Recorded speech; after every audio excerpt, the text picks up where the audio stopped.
खैर मकदम है आप सभी का ईटीवी उर्दू के इस prime time debate show big bulletin में आपके साथ मैं हूं समीर अब्बास। भारत के संवैधानिक इतिहास में पहली बार किसी सरकार ने मुसलमानों में जेंडर इक्वालिटी और सेकुलरिज्म के बेसिस पर शीर्ष अदालत यानी सुप्रीम कोर्ट में 3 तलाक और हलाला जैसी प्रथाओं का विरोध किया है।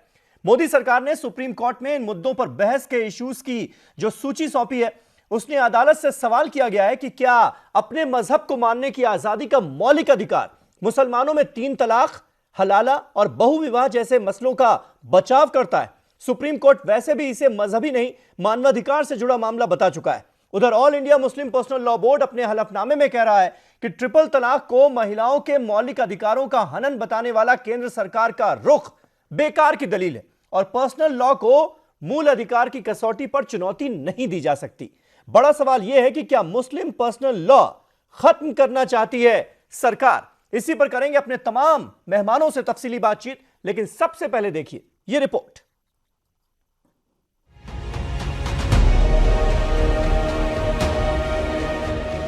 मरकज में जब से बीजेपी की हुकूमत आई है, मुस्लिम पर्सनल में मुदाखलत और यकसा सिविल कोड का मुतालबा एक बार फिर सुर्खियों में आ गया है।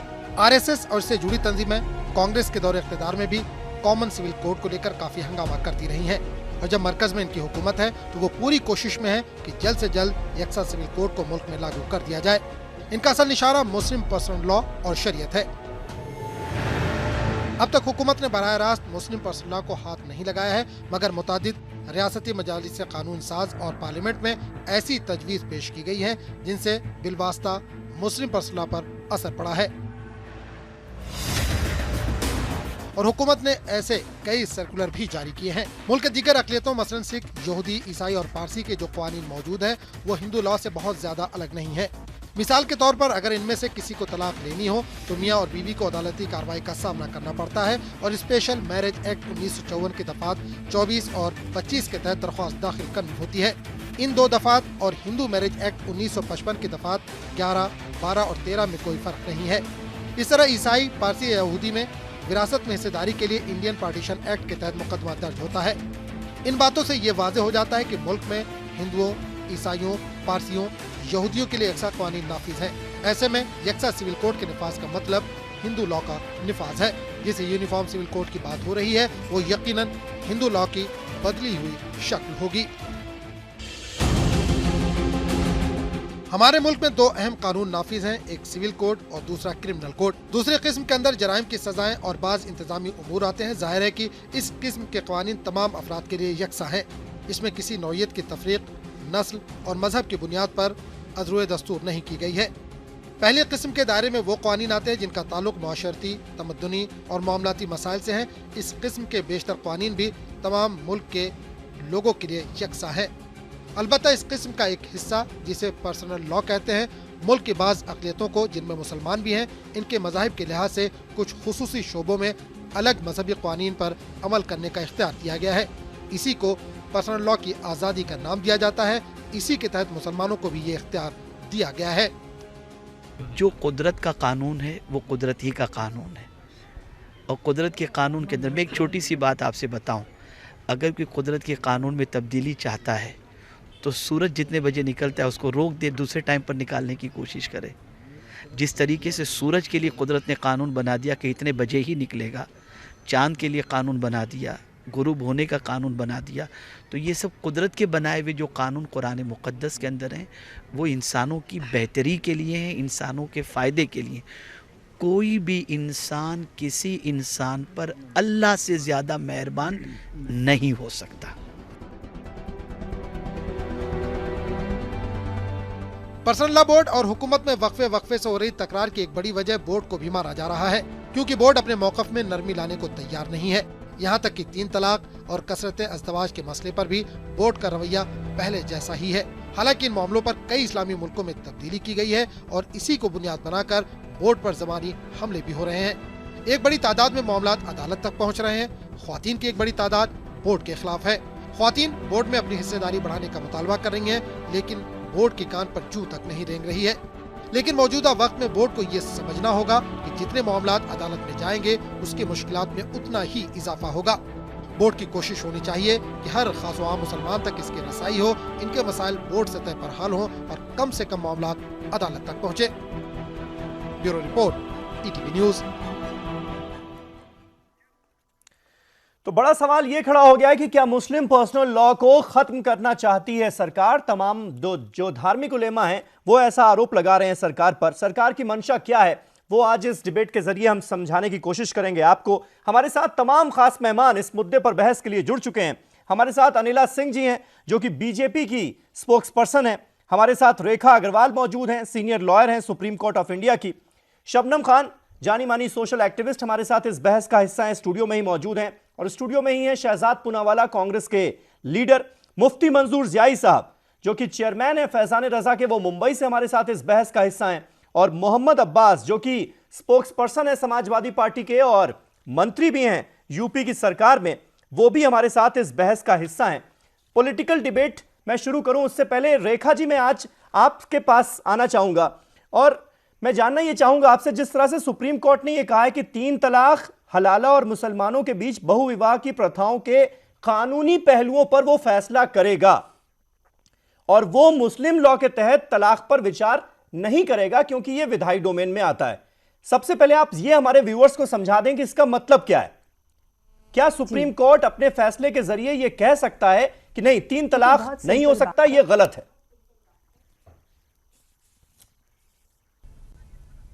देखिए, बात हमें ये समझनी है कि सुप्रीम कोर्ट के सामने क्या मुद्दा है, क्या तलखियां हैं जिसके ऊपर सुप्रीम कोर्ट अपना जो फैसला है वो करेगी इस मुद्दे के ऊपर। जहां तक हमारे संविधान की बात आती है, हमारे संविधान में अगर हम आर्टिकल 14 की बात करें तो इक्वालिटी की बात करते हैं कि जहां पर किसी भी पुरुष में, महिला में या किसी भी धर्म के ग्राउंड के ऊपर कोई तरह का फर्क नहीं होता है, किसी के बीच में मजहब किसी भी तरह का फर्क नहीं करता है। तो जब हम इक्वालिटी की बात करते हैं तो उसी बेंचमार्क से हमें यह डिसाइड करना है कि क्या कोई भी धर्म की आड़ के अंदर, धर्म के आड़ में नहीं कहे तो क्या कोई भी धर्म किसी भी महिला के साथ, चाहे वो मुस्लिम महिला है, चाहे वो हिंदू है, चाहे वो ईसाई है, चाहे वो सिख है, क्या उसके ऊपर कोई भी तरह का अन्याय तो नहीं हो रहा है या कोई भी जो धर्म है वो असंवैधानिक तो नहीं है। तो सुप्रीम कोर्ट के सामने सिर्फ ये मुद्दा है कि जो ट्रिपल तलाक का मुद्दा, जो ट्रिपल तलाक जो परमिशन है उसके अंदर किसी भी औरत के साथ कोई असंवैधानिक बात तो नहीं हो जाती।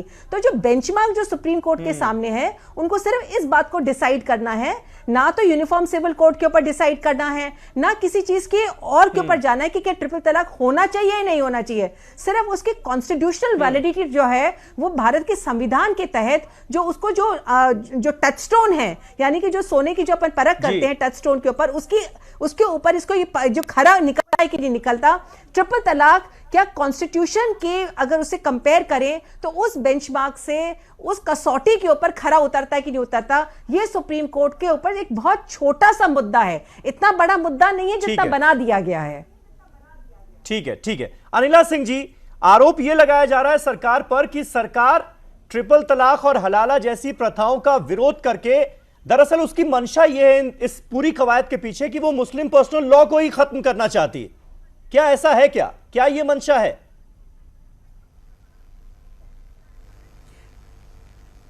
समीर जी, अभी रेखा जी ने बहुत खूबसूरती से सारी बातों को यहाँ पर एक्सप्लेन कर दिया है। जो सरकारें होती हैं वो कॉन्स्टिट्यूशन से गवर्न होती हैं।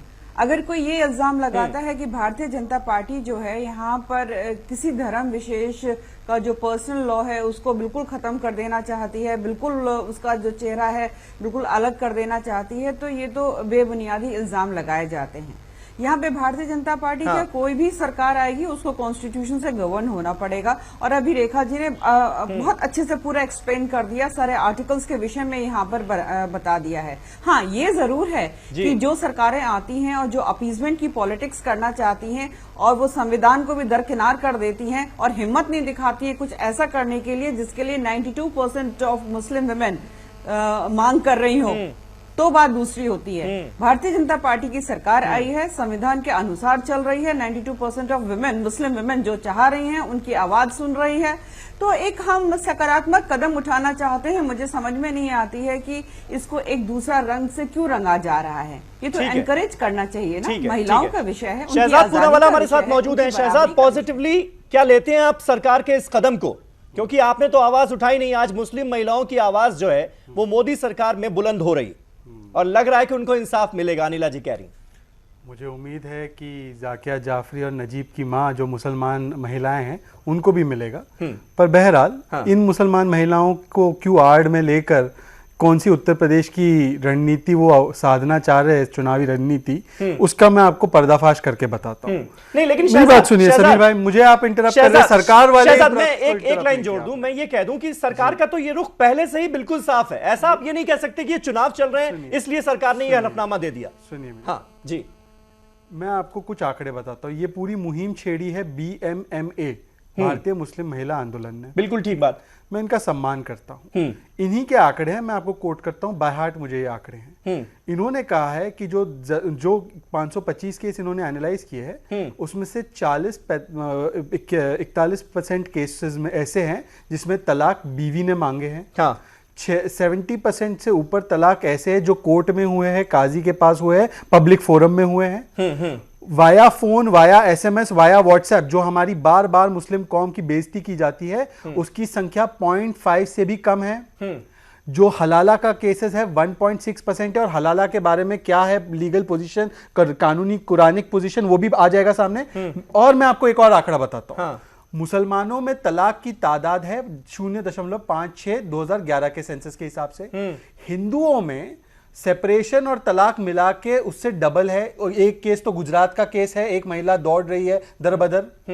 मैं सिर्फ एक बात पूछना चाहता हूं, आप जरूर उठाइए 3 तलाक इन 1 सिटिंग का मामला, जिसमें कि अगर आपको लगता है हनन हो रहा है, मुझे लगता है कि कई केसेस हुए होंगे जिसमें हनन हुआ होगा, उनको उनका अधिकार मिलना चाहिए। पर महिला, आपने BMMA के जिस सर्वे का जिक्र किया शहजाद, प्लीज जिस सर्वे का जिक्र किया उसमें 90% से ज्यादा महिलाओं ने कहा है कि ये प्रथाएं खत्म होनी चाहिए। प्लीज मेरी आप वो नहीं बताया। मैं उस पे भी आऊंगा, पर मेरी बात बीच में ना काटे जी। अनिला सिंह जी से मुझे ये पूछना है कि जिस उत्सुकता से इस मामले को उठा रही हैं, खाप पंचायत से तो ज्यादा महिलाओं के अधिकार का हनन हो रहा है, उसके बारे में बताए। उन लोगों के बारे में बताए जिन्होंने अपनी बीवी को बिना तलाक छोड़ के अपने अधिकारों से वंचित रखा है। गुजरात का एक बहुत ही मशहूर किस्सा है, उसके बारे में बताए। और जो लोग इतनी वकालत कर रहे हैं महिलाओं के अधिकारों की, तो मुझे एक बात बता दो कि उनकी पार्टी में आज तक महिलाओं को क्या सम्मान मिला है? क्या महिला अध्यक्ष बनाई है भारतीय जनता पार्टी ने? क्या RSS महिला के लिए है? वो तो मनुस्मृति को मानती है। मनुस्मृति में महिलाओं के और दलितों के बारे में क्या लिखा है मैं तो उसमें जाना भी नहीं चाहता। और सबसे ज्यादा वकालत UCC की गोलवलकर साहब ने की थी। उन्होंने आंबेडकर साहब को इतना परेशान किया कि आंबेडकर साहब ने अपना धर्म छोड़ दिया। तो ये सारी बातें भाजपा के लोग ना भूले,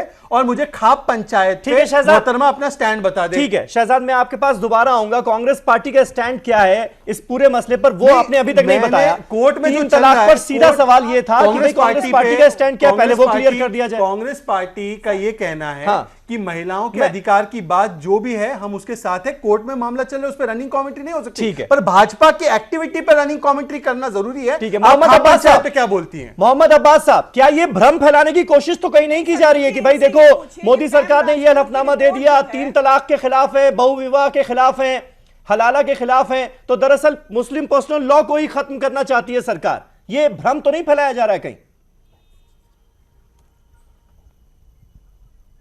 समीर भाई, देश का संविधान कहता है कि देश के हर व्यक्ति को बराबर का अधिकार मिलना चाहिए, हर संसाधन पर उसका बराबर का अधिकार होना चाहिए।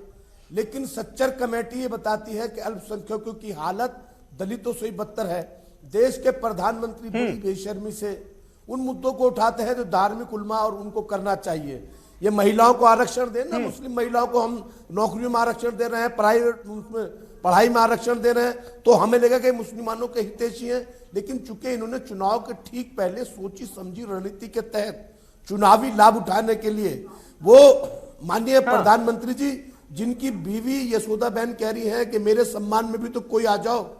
मुल्क में 3 तलाक का प्रावधान है, लेकिन बिना तलाक दे छोड़ देना पत्नी को, उसके लिए भी तो कोई कानून होना चाहिए कि ऐसे व्यक्ति को क्या सजा दी जाए कि बिना बात एक स्त्री का पूरा सम्मान, उसका पूरा जीवन। देखिए पर्सनल कमेंट से हमें बचना चाहिए, लेकिन यहाँ पर बड़ा मुद्दा ये है कि मुस्लिम महिलाओं को जिस तरह से 3 तलाक और हलाला जैसी प्रथाओं का सामना करना पड़ता है, वो बंद होनी चाहिए या नहीं होनी चाहिए? इस पर तो सीधा जवाब होना चाहिए ना। मेरे भाई शहजाद ने पूरे आंकड़े दे दिए। इस्लामिक शरीयत औरतों के लिए हुई थी वेश्यावृत्ति रोकने के लिए। अगर 100% शरीयत हो तो वेश्यावृत्ति ना हो, कोई कीप ना रखी जाए और महिलाओं का पूरा सम्मान होता है, उसमें मेहर भी दिया जाता है, दहेज नहीं लिया जाता। चूंकि भारतीय मुसलमान बहुत सारी चीजों से जूझते हैं और अलग अलग फिरके हैं, अलग अलग उलमा हैं, तो हम इसको अगर छेड़ेंगे तो इस पे उत्पात मचेगा और अफरा तफरी मचेगी। जो भारतीय जनता पार्टी का एकमात्र सूत्रीय कार्यक्रम है अफरा तफरी मचाना, ये दीन का काम है, धर्म का काम है। इसे धार्मिक लोग ही देखे तो अच्छा, राजनीति में नहीं पढ़ना चाहिए। बहुत सारी चीज है, खाप पंचायत है, बहुत सारी नहीं, महिलाओं के अधिकार की बात हो रही है तो फिर अफरा तफरी मचेगी, ये क्या बात हुई? के लिए उनको चुभते हुए सवाल, यहां तो सरकार महिलाओं के अधिकार की बात कर रही है ना, धार्मिक उन्माद कैसे नजर आ रहा है? ठीक है, ठीक है मोहम्मद अब्बास साहब, ठीक है। मुफ्ती मंजूर ज़ियाई साहब, महिलाओं को नौकरियों में मुफ्ती मंजूर ज़ियाई साहब, जब यहां पर बात हो रही है जेंडर इक्वालिटी की, यहां पर बात हो रही है कि महिलाओं के मान सम्मान के साथ कोई समझौता नहीं किया जाएगा, तो इसमें ऐतराज क्या है? सिर्फ विरोध के लिए तो विरोध नहीं कर रहे हैं आप। समीर भाई, मैं आपको साफ जुमलों में कह दूं, यह हिंदुस्तान इतना सम्मानजनक मुल्क है, पूरी दुनिया में हमें सम्मान की निगाहों से देखा जाता है इस बुनियाद पर कि यहाँ सारे धर्म के मानने वाले बड़ी यकसुई और संजीदगी के साथ अपने अपने धर्म के एतबार से जीते हैं। यहाँ पर किसी को किसी के जीने में, मरने में, जिंदगी गुजारने में कोई रोक टोक नहीं होती है।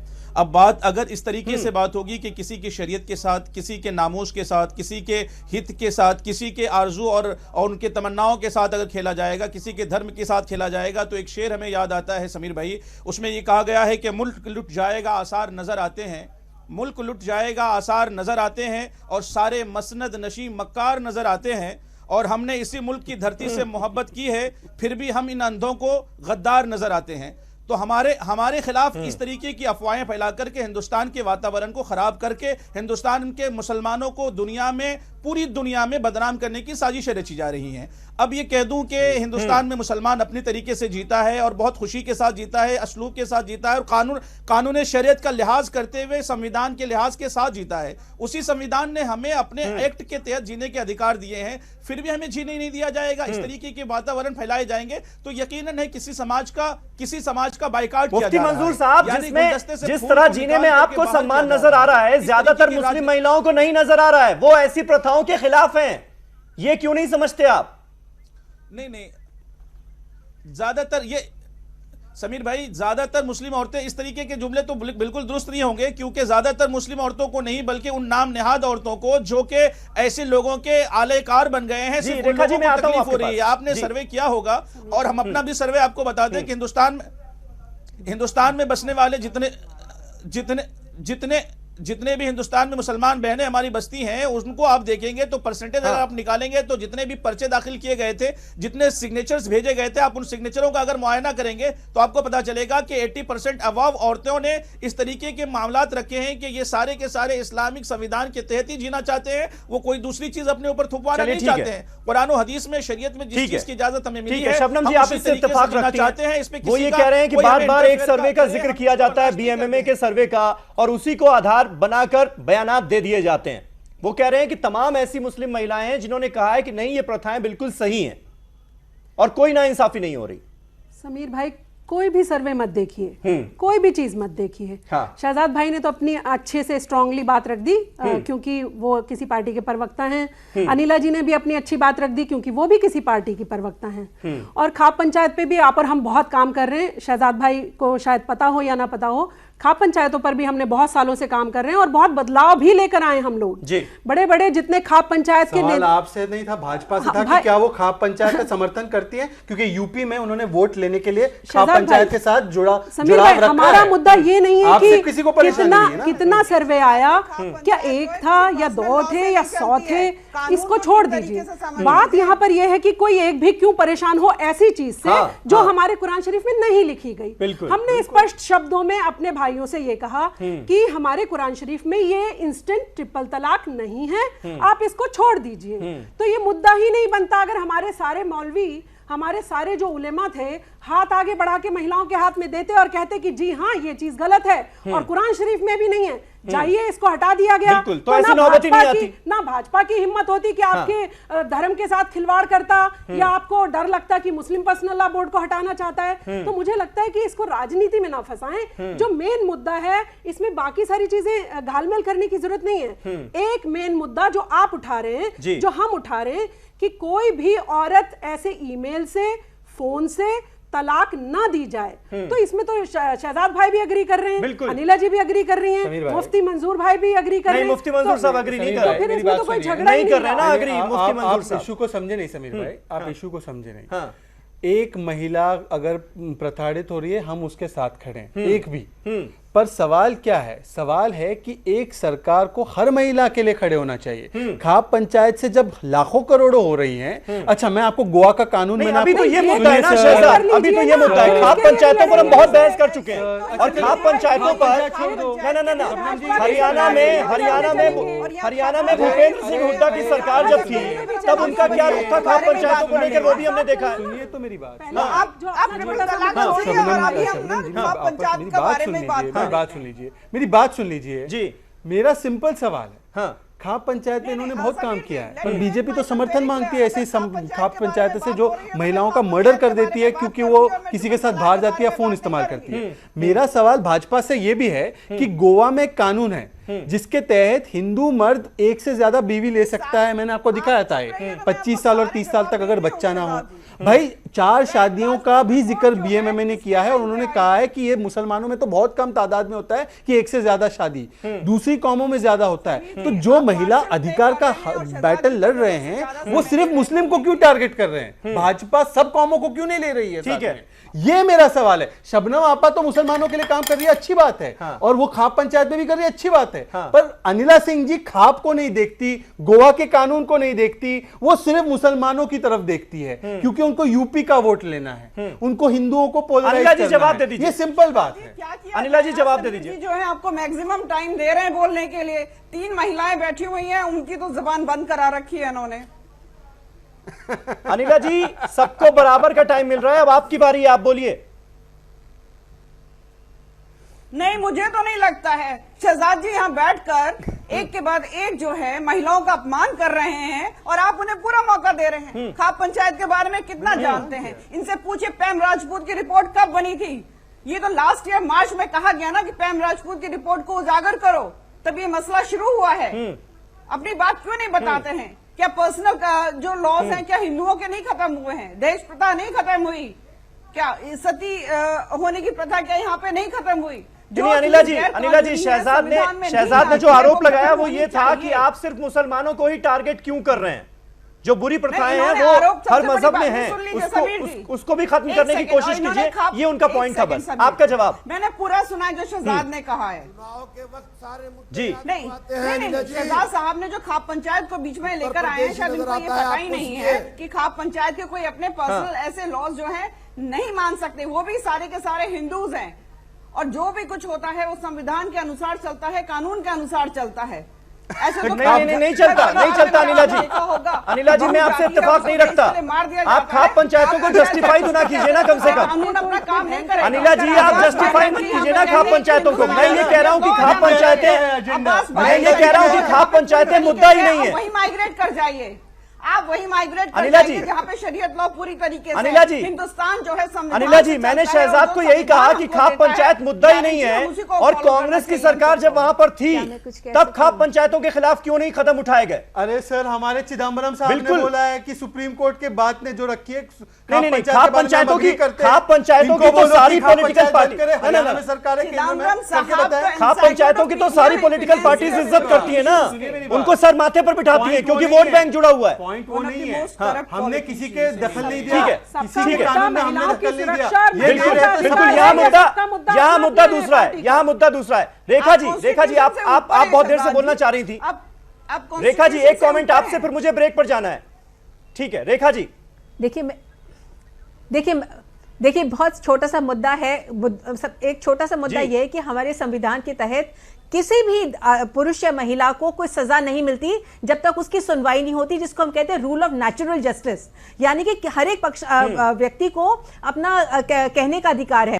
तो जहां पर अगर हम ट्रिपल तलाक की बात करते हैं, जहां पर किसी हमारी मुसलमान महिला के ऊपर उसका पति, उसका जो शौहर है, एक तलाक कह के उसके लिए फरमान दे देता कि मैंने तुम्हें तलाक दे दिया, उसकी सुनवाई नहीं होती है। यानी कि वो असंवैधानिक है। उसको रूल ऑफ नेचुरल जस्टिस की क्या, अगर आप किसी भी धर्म की बात करते हैं, हिंदू धर्म की बात करते हैं, तो वहां पर कोई अगर पुरुष कोई तलाक चाहता है, उसको कोर्ट में जाके उस केस को लड़ना पड़ता है और उसको साबित करना पड़ता है कि मुझे तलाक लेने का अधिकार है। यही बात हम ईसाई धर्म की बात करते हैं या सिखिज्म की बात करते हैं या और किसी भी धर्म की करते हैं, तो किसी भी धर्म में जिसको हम कहते हैं एक्स पार्टी, यानी कि दूसरे बिना साइड को सुने कभी भी कोई कोर्ट फैसला नहीं करती, तो वो असंवैधानिक माना जाता है। और उसके कंपैरिजन के अंदर इस्लाम नहीं, एक मिनट मुझे पूरा करने दीजिए बात को आप। जी जी जी प्लीज मुझे पूरा करने दीजिए बात को। रूल ऑफ नेचुरल जस्टिस जो हमारे संविधान का सबसे बड़ा कानून अधिकार है, वो हर इंसान को मिला हुआ है। तो जी बिना सुने, आप बिना सुने किसी महिला को तलाक नहीं दे सकते, चाहे वो हिंदू महिला हो, चाहे वो मुसलमान महिला हो, चाहे वो सिख महिला हो, आपको सुनवाई उसकी करनी पड़ती है। मुस्लिम महिलाओं की बात, मैंने किसी कम्युनिटी का नाम नहीं लिया, मैं कह रहा हूँ बिना तलाक छोड़ने वाली प्रथा का क्या, की बात हो रही है, वो एक्स पार्टी है ना, इंस्टेंट ट्रिपल तलाक दे दिया जाता है, हम उसकी बात कर रहे हैं।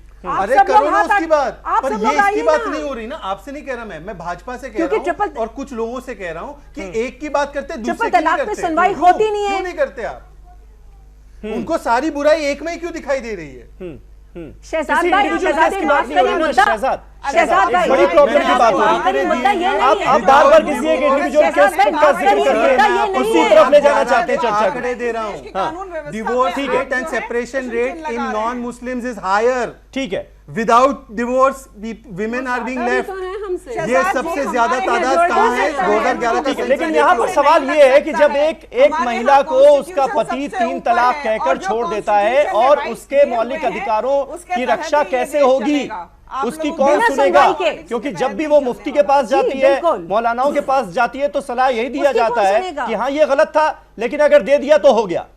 तो ये इससे मुक्ति कैसे मिलेगी जब तक सुप्रीम कोर्ट बीच में नहीं आएगा, सुप्रीम कोर्ट फैसला नहीं देगा। एक छोटा सा ब्रेक लेते हैं, एक छोटा सा ब्रेक लेते हैं। ब्रेक के बाद फौरन होते हैं हाजिर और बहस को आगे बढ़ाते हैं। तमाम मेहमान हमारे साथ बने हुए हैं।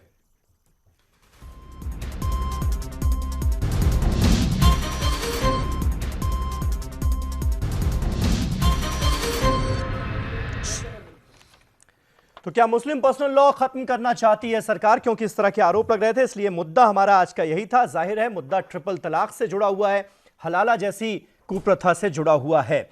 हमारे साथ तमाम खास मेहमान मौजूद हैं। मुफ्ती मंजूर ज़ियाई साहब, मैं आपसे जानना चाहूंगा, ये जो all India Muslim personal law board ने हलफनामा देकर अपना रुख रखा है, उसमें एक बात कही गई है कि ट्रिपल तलाक को महिलाओं के मौलिक अधिकारों का हनन बताने वाली केंद्र सरकार का रुख बिल्कुल बेकार की दलील है और पर्सनल लॉ को मूल अधिकार की कसौटी पर चुनौती ही नहीं दी जा सकती। मतलब यहां पर लगातार बात हो रही है कि एक मुस्लिम महिला के मौलिक अधिकारों का लगातार हनन हो रहा है क्योंकि उसका शौहर एक साथ एक सिटिंग में 3 बार तलाक कहकर तलाक दे देता है और फिर उसकी कहीं सुनवाई नहीं होती। और आप कह रहे हैं कि मूल अधिकारों के हिसाब से इसे चुनौती पर रखा ही नहीं जा सकता, चुनौती दी ही नहीं जा सकती। क्यों भाई? समीर भाई, मैं बताना चाहूँगा आपके व्यूअर को भी और तमाम जिम्मेदारान को भी कि जो मौल अधिकार जिसे हम कह रहे हैं, ह्यूमन राइट जिसे कह रहे हैं, इंसानी हकूक़ जिसे कह रहे हैं, वो इंसानी हकूक़ तलाक देने में भी इंसानी हकूक़ ही दिखाई देती है। अगर वो तलाक ना दिया जाए इंसानी हकूक़ की बुनियाद पर, तो आपस में नाचाकी इतनी बढ़ जाएगी कि आपस में रशाकशी हो जाएगी। आपस में दोनों के घर वालों की ख़ानदान की बेइज्जतियों का सामना करना पड़ेगा। न जाने क्या क्या मामला सामने आ सकते हैं। इन तमाम मामला को ख़त्म करने के लिए तलाक ऐसी एक खूबसूरत चीज़ सामने रख दी गई है जो अल्लाह तबारक व तआला ने सबसे नापसंद फरमाया है जायज़ चीज़ों में, लेकिन जायज है वो। जायज तलाक पर एतराज थोड़ी है, तलाक के तरीके पर एतराज है ना, जिस तरह से तलाक दिया जा रहा है उस पर एतराज है जनाब। अब ये तरीका है, तो इस पर हमें आपको सभी को एतराज है कि ऐसे लोग जो गलत तरीके से इस्तेमाल करते हैं इस पावर का गलत इस्तेमाल करते हैं, उस गलत इस्तेमाल करने वाले के खिलाफ कुछ ना कुछ कार्रवाई होनी चाहिए, उसके ऊपर में दंड लगाने चाहिए, उसके ऊपर में जुर्माने आयद करने चाहिए, उसको जेल में डाला जाना चाहिए। लेकिन आप तलाक देने वाले शख्स को जिसने तलाक दे दिया, आप वो जो मुस्लिम पुरुष थोड़े नासमझ हैं जो इस तरीके की चीजों का फायदा ले लेते हैं, अगर आप खड़े होकर जब तलाक दे दी जाती है तो कुरान और हदीस हमारे सामने मौजूद है। कह देंगे आप खुद कह रहे हैं कि ये गलत है, बाज़ाब्ता इन जुमलों तो फिर क्यों ना इसे खत्म कर दिया जाए? तीन तलाक मुसलमान महिला कहाँ जाके कंप्लेन करेगी? इस तरीके से किसी को तलाक देना, तो मुस्लिम महिला कहाँ पे जाके कंप्लेन करेगी? कहाँ बोलेगी कि मेरे साथ नाइंसाफी हुई है? बिल्कुल वाजिब सवाल है। आखिर उनके जिम्मेदारान, उनके घर वाले, उनके तमाम लोग, मुस्लिम महिला कहाँ पर जाके कंप्लेन करेगी? नाचाकी हो जाए, घर वाले इन्वॉल्व हो जाए, वो ना कर पाए, जो भी कोई भी जिम्मेदार हो, मोहतरमा उनके जिम्मेदारान मौजूद हैं।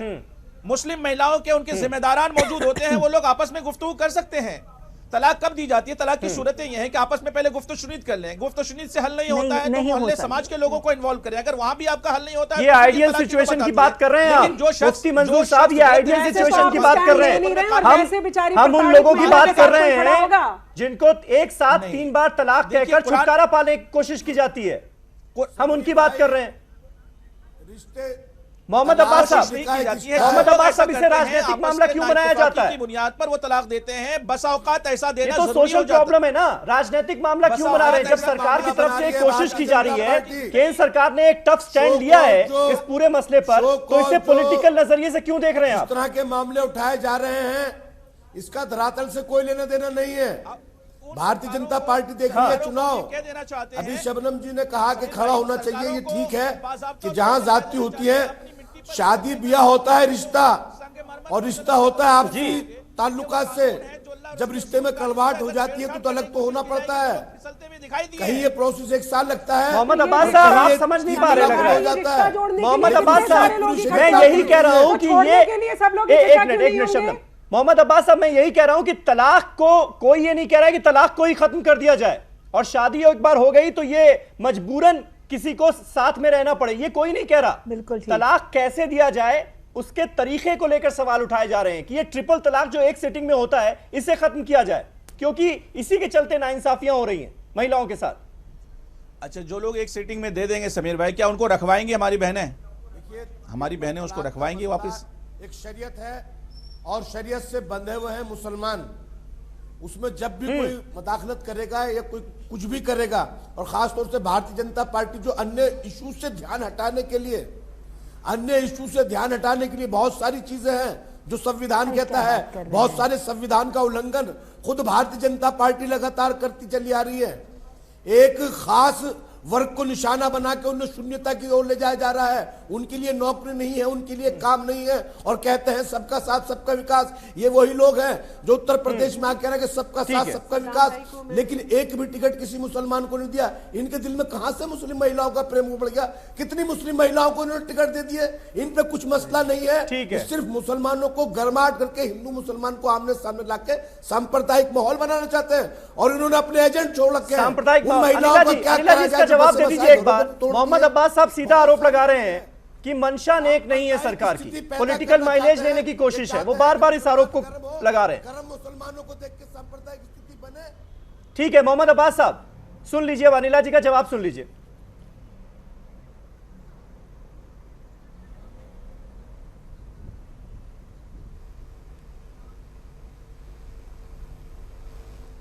अनिला जी, मेरी आवाज मिल रही है आपको? बोलिए। चलिए, लगता है आवाज नहीं पहुंच रही है। शहजाद पूनावाला, ये पॉलिटिकल मामला क्यों बनाया जा रहा है? मैं आपको बताता हूं। क्या हम सिर्फ ये बात नहीं कर सकते कि भाई प्रॉब्लम्स हैं, ये प्रॉब्लम्स दूर होनी चाहिए, सरकार ने एक स्टैंड लिया है और उसका साथ देना चाहिए? हमारे पैनल पे या पहले भी जो भी पैनल्स पे जहाँ पे भी मौलाना साहब आए हैं, उन सभी ने, ये ज्यादातर मौलानाओं ने ये माना है कि कहीं ना कहीं कुछ दिक्कतें हैं, उसको सुधारने की कोशिश करेंगे, और कहीं ना कहीं इस्लाम को भी गलत तरीके से प्रोजेक्ट किया जा रहा है। इस्लाम ऐसा मजहब है, पहले दिन से यहाँ पे तलाक के प्रावधान थे, निकाह में 3 बार कबूल कबूल कबूल दोनों को बोलना पड़ता है, एक तरफा शादी नहीं है। और आपको ये भी पता होगा कि तलाकुल एहसान भी है और तलाकुल बिद्दत है। हम लोग तलाकुल बिद्दत की बात कर रहे हैं, कई इस्लामिक स्कूल जिसको नहीं मानती है सही, कुछ एकाध मानती है। तो ये सवाल है, अंदरूनी इंटरफेरेंस से, अंदरूनी रिफॉर्मेशन से ये सुलझाया जा सकता है। पर सवाल क्या है? सिर्फ अगर कानून से या पाबंदी से बात बन जाती, समीर भाई हमारे मुल्क में चाइल्ड मैरिज प्रोहिबिशन एक्ट बना। आपको पता है पिछले 2011 के सेंसस के तहत 1.5 करोड़ बच्चियों की शादी आज भी हो रही है। उसमें से ज्यादातर कौन से तबके की है मैं आपको बताना नहीं चाहता, मैं सांप्रदायिक घोषित कर दिया जाऊंगा। नहीं तो इसका क्या ये मतलब है कि कानून बनना ही नहीं चाहिए था? नहीं सर, उसका कोई फायदा नहीं हुआ। समीर भाई मेरी बात सुनिए जी। जिसको भी लगता है कि कानून एक ऐसी जादू की छड़ी है कि छू और हो गया, तमाम चीजें सुलझ गई, ये नहीं होगा। आपको मौलानाओं को, उलेमाओं को कॉन्फिडेंस में लेके उनको अंदरूनी तरीके से एजुकेशन पे आप भेदभाव करते हो, लड़कियों को स्कॉलरशिप मना कर देते हो गुजरात में, आप उनके उद्यान के लिए कुछ चीजें नहीं देते हो। और मैं एक लास्ट सवाल पूछना चाहता हूं, खाप पंचायत का सवाल का जवाब नहीं आया। सुप्रीम कोर्ट का हम एहतराम कर रहे हैं, मौलाना एहतराम कर रहे हैं। जल्लीकट का जब फैसला आया, संविधान को ऊपर नहीं रखा गया, जल्लीकट के लिए ऑर्डिनेंस लाया गया इन लोगों द्वारा। तब सुप्रीम कोर्ट का और कॉन्स्टिट्यूशन की कौन अपमान कर रहा था? तब पर्सनल लॉ और पर्सनल कल्चर को रखा। मुसलमान का पर्सनल कल्चर नहीं है, उसका पर्सनल लॉ नहीं, पर तमिलनाडु के लिए आपने जल्लीकट के ऑर्डिनेंस को पारित किया। ये दोहरा मापदंड नहीं चलेगा। लेकिन इससे क्या पूरी बहस फिर भटक नहीं जाएगी? देखिए समीर भाई, जब तक कोई भी सरकार दोहरा चरित्र रखेगी, किसी एक कम्युनिटी के लिए कुछ और स्टैंड और किसी एक कम्युनिटी के लिए कुछ और स्टैंड, जैसे जल्लीकट के लिए हमने डिबेट भी की थी और आपको हमें देखने को कुछ और मिला। यही सोशल इशू हम उठा रहे थे, हम यही आवाज लगा रहे थे, चाहे वो जानवरों का शोषण हो, चाहे वहां लोग मरते हो जानवरों के द्वारा। तो आपको डबल स्टैंडर्ड नहीं लेना पड़ेगा। आप एक स्टैंड करिए कि मेरे देश का संविधान, मैं भाजपा की सरकार से कह रही हूं इस समय, कि अगर देश का संविधान मुसलमान के लिए एक है, बिल्कुल गर्व से मैं मुस्लिम होने के नाते कहती हूँ, संविधान सर्वोपरि है हमारा। हमारे देश का कानून जो कहेगा हर मुस्लिम उसे मानता है और मानता रहेगा।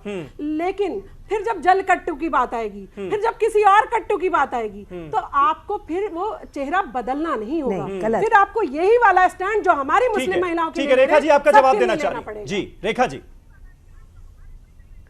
शबनम जी माफ करिए, जो जल्लीकट्टू की अगर हम चर्चा कर रहे हैं यहाँ पर, तो यहाँ पर शायद हमको संविधान की बात में ध्यान रखना चाहिए कि संविधान में हर राज्य को ये प्रावधान है ऑर्डिनेंस पारित करने का। तो शायद माफ करिए कि आप इस बात को समझ नहीं पाई हैं। इसके अंदर कुछ सरकार का मुझे दोहरा चेहरा नहीं नजर आता। अगर हम संविधान की तहत से नजर से देखते हैं, यहाँ पर तमिलनाडु को पूरा अधिकार था, उनको यहाँ पे प्राइम मिनिस्टर मोदी के पास केंद्रीय सरकार है, क्योंकि वहां पर भी सुप्रीम कोर्ट सरकार के पास आने की जरूरत नहीं थी।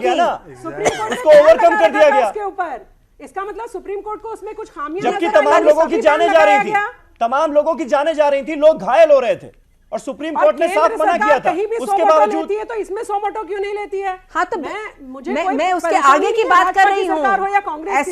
ऐसा नहीं कि सुप्रीम कोर्ट की रिस्पेक्ट नहीं करी गई, उसका एक बैलेंस बनाया गया। हाँ ठीक है, मोहम्मद अब्बास आप बिल्कुल ठीक कह रही है कि हम सबके हित की बात ही कर रहे हैं यहाँ पर जल्लीकट्टू का कंपैरिजन सही नहीं है यहाँ पर। समीर भाई, खाप पंचायत का सही नहीं है, जल्लीकट का सही नहीं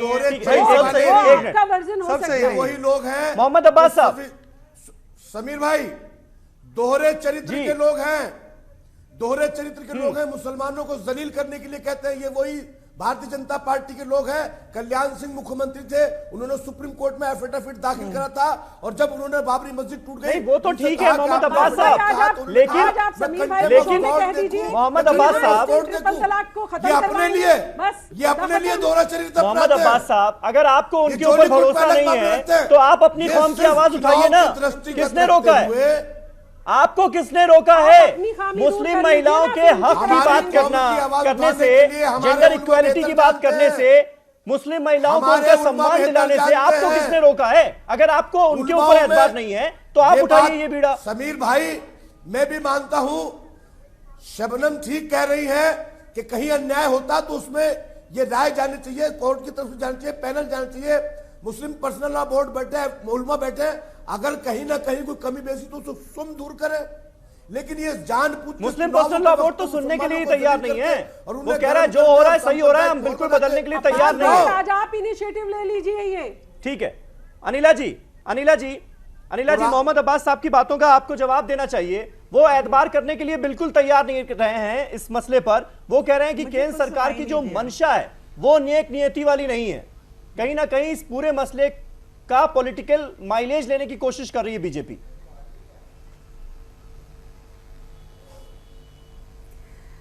देखिए, विपक्ष का ये आरोप पूरी तरीके से ये गलत है। मसला यहाँ पे जेंडर इक्वालिटी का है, महिला के आत्मविश्वास का है, महिला के सम्मान का है, महिला के समानता का है, और ये सारे के सारा हक हमारे देश का कॉन्स्टिट्यूशन यानी संविधान देता है। यहाँ पे पक्ष विपक्ष की बात ही नहीं है। कोई भी गवर्नमेंट होगी वो संविधान से चलेगी। तो भारतीय जनता पार्टी की जो केंद्र शासित सरकार है, तो जो सुप्रीम कोर्ट ने जब उससे एफिडेविट मांगा था, उसने एफिडेविट दे दिया था। और अब उन्होंने सुप्रीम कोर्ट से जो क्लियरिंग मांगी है, वो भी उसी हक में मांगी है कि भी जो इस देश की जो महिलाएं हैं उनको एक जेंडर इक्वालिटी, वो किसी भी धर्म की हो, ये उनका हक है। उनका हक उनको मिलना चाहिए। मुझे समझ में नहीं आता इसमें इतनी परेशानी लोगों को क्यों हो रही है। बिल्कुल नहीं होनी चाहिए। मुझे तो अच्छा लगेगा कि कोई भी धर्म हो, उसके जो पुरुष हो वो महिलाओं को एक इंसान समझे और बराबरी का उसको ओहदा दे तो बेहतर होगा। ठीक है शहजाद, एक बात बीजेपी की तरफ से बार बार रखी जा रही है कि इस मामले पर हमने स्टैंड लिया है, वरना कोई भी पार्टी जो है वो इस मसले पर मुस्लिम महिलाओं के हक की बात अभी तक क्लियर कट नहीं कर रही थी, लेकिन उसने एक स्टैंड लिया है। अब मुझे लगता है कि सारी पार्टियों को कम से कम अपना स्टैंड तो क्लियर कर ही देना चाहिए ना कि वो हैं किस तरफ। एक बात मैं आपको बता दूं कि भारतीय जनता पार्टी जो ये गर्व से कह रही कि हमने स्टैंड लिया है, हमने स्टैंड लिया है, एक सरकार को हर मुद्दे पर स्टैंड लेना चाहिए। मैं यही तो कह रहा हूं कि आप तो स्टैंड लीजिए ना पहले इस मुद्दे पर। मेरी बात सुनिए कि आप ट्रिपल तलाक के खिलाफ हैं या नहीं है। सुनिए, हाँ, कांग्रेस पार्टी एक राजनीतिक दल है, वो ना सरकार में है आज। आप मुझे एक्सपेक्ट कर रहे हो कि मैं एक किसी के ज्यादा मजहबी मामले में सियासी रूप से कमेंट्री करूं, मैं कहूं कि किसी का धर्म जो ये प्रैक्टिस रखता है वो गलत है। कल फिर आप मुझे बोलेंगे कि कांग्रेस पार्टी किसी क्रिश्चियन के पर्सनल लॉ में कमेंट करे, फिर आप करेंगे सिख के ऊपर कमेंट करो। ये जो है ना, ये किसी राजनीतिक दल को नहीं करना चाहिए कमेंट्री, ना सरकारों को करना चाहिए। सरकार बिना करे, सुनिए मेरी बात, सरकार बिना करे, सरकार को भी नहीं करना चाहिए, या सरकार करे तो खाप पंचायत पे भी करे, सरकार करे तो फिर गुजरात की वो महिलाओं के बारे में भी करे, गोवा के कानून पे भी करे, वरना सरकार को भी कहना चाहिए कि संविधान का मामला है, सुप्रीम कोर्ट इंटरप्रेट करे संविधान को। और हां, जब सुप्रीम कोर्ट जलीकट का भी फैसला लेगी उसको भी हम मनवाएंगे, और इसका फैसला लेगी तब इसको भी हम मनवाएंगे। पर अगर जलीकट का फैसला आएगा तो हम ऑर्डिनेंस लाने के लिए राज्य सरकार को मदद करेंगे, और अगर दूसरा फैसला आएगा क्योंकि यूपी में वो हमारे लिए फायदेमंद है तो हम उसको उत्साह देंगे, तो वो गलत है। सरकार निष्पक्ष होती है, सरकार भाजपा कांग्रेस नहीं होती। सरकार जो है 125-130 करोड़ भारतवासियों की सरकार है। ये ऐसा पेश आ रहे हैं, लेकिन सबकी सरकार है। किरण रिजिजू का क्या बयान था, वो हिंदुओं की बात कर रहे थे। किरण रिजिजू क्या हिंदू के सिर्फ होम मिनिस्टर थे? लेकिन यहाँ तो मुसलमानों की बात कर रहे हैं ना, यहाँ तो मुसलमानों की बात कर रहे हैं ना। मुसलमान महिलाओं के साथ जो नाइंसाफी हो रही है उसको दूर करने की कोशिश की जा रही है, फिर क्यों नाराज हैं? मेरी बात सुनिए, कोई भी सियासी दल यही कहेगा, मैच्योर सियासी दल यही कहेंगे कि जो मामला कौम का है और कोर्ट के बीच में है, कौम के लोग और कोर्ट जो है उसमें आंतरिक फैसला करके अच्छे कदम ले, जो महिला के भी अधिकार सुरक्षित हो पर पर्सनल लॉ पे भी हस्तक्षेप ना हो। कोई भी ये नहीं कहेगा कि ये गलत है, ये सही है। ठीक है रेखा जी, एक लास्ट कमेंट में आपसे चाहूंगा, क्योंकि ये बात भी लगातार कही जा रही है कि ये यूनिफॉर्म सिविल कोड की तरफ बढ़ते कदम है। सरकार के रुख को देखकर क्या ऐसा लगता है आपको? जी, मुझे तो बिल्कुल भी ऐसा नहीं लगता कि सरकार यूनिफॉर्म सिविल कोड इस तरीके से लाने पीछे से एंट्रेंस करवाना चाह रही है। ऐसा नहीं है। कई लोगों को इस तरह से एक भय सा हो गया है कि शायद एक अटेम्प्ट है यूनिफॉर्म सिविल कोड लाने की। यूनिफॉर्म सिविल कोड जरूर आनी चाहिए, ये मेरा निजी मेरे सोच है इसके बारे में, और हम लोग हमारा चाहेंगे भी कि हमारे देश में यूनिफॉर्म सिविल कोड आए। पर ये जो अभी मुद्दा है ये बिल्कुल अलग है, इन दोनों को मिक्सअप नहीं करना चाहिए। और सुप्रीम कोर्ट ने इस बात को बहुत क्लियर कर दिया है कि हम सिर्फ ट्रिपल तलाक की कॉन्स्टिट्यूशनल वैलिडिटी के ऊपर देखेंगे कि ये संवैधानिक तौर से है कि नहीं। यूनिफॉर्म सिविल कोड का मामला बहुत लंबे अरसे से हम डिस्कस कर रहे हैं, ईश्वर करे कि बहुत जल्दी आ जाए इसके। चलिए, बहुत बहुत शुक्रिया आप सभी का हमारे साथ इस बहस का हिस्सा बनने के लिए, तो 5 जजों की संवैधानिक पीठ अब इस मामले की सुनवाई करेगी और सुप्रीम कोर्ट का रुख क्या होता है इस पर हमारी नजर बनी रहेगी। बहुत बहुत शुक्रिया इस हमारी डिबेट में शामिल होने के लिए और इस डिबेट को देखने के लिए। कल एक नए टॉपिक पर नई डिबेट के साथ हाजिर होऊंगा, तब तक के लिए शब बखैर।